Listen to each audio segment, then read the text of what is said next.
Danas ćemo mi da pravimo priganice. Prve sastojke što nam treba su 500 grama brašne. Sav taj brašno u posebnu činiju.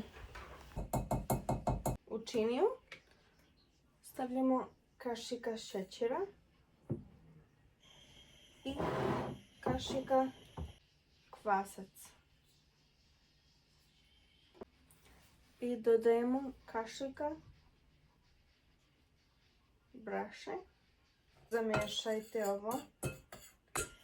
I u ostalu brašnu stavljaš kašikica so. Obavezno stavite so u ostalu brašnu, a ne u činiju gdje pravimo sloj. Ovu brašnu staviš za stranu. I uzmemo mlaku vodu od 350 ml. Od 350 ml ubaciš malo vodu i zamiješaš.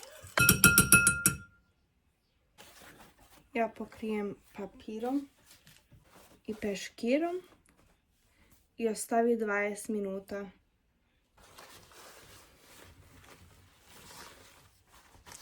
Posle 20 minuta izgleda ovako.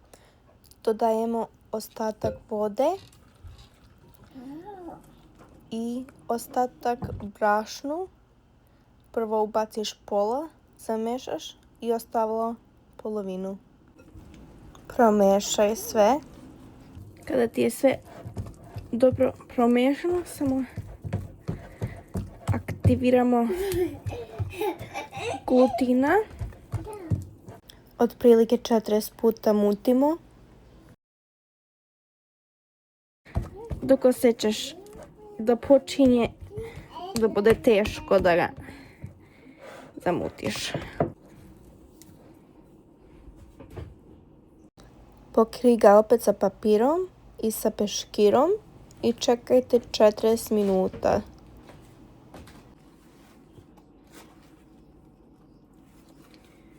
Posle 40 minuta zamiješaj opet.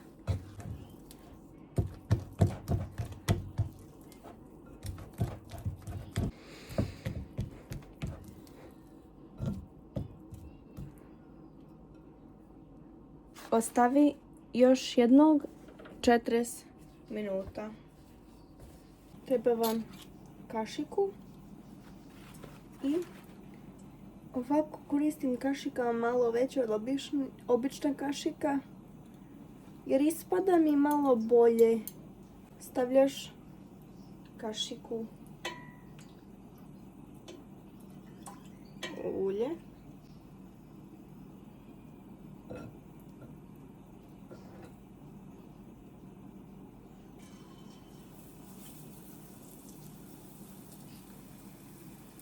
Ubaciš unutra. Kada izvadiš, najbolje koristiti ovako nešto.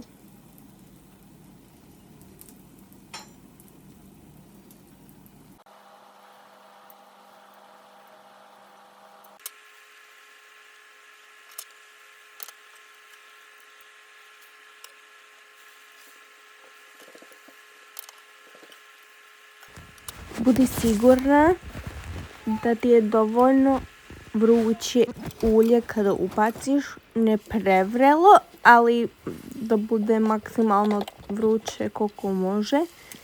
I ako vidiš da neće, da ti se ne naduva, ostavi testo još malo, nekih 10 minuta da bi poraslo testo i gotovo.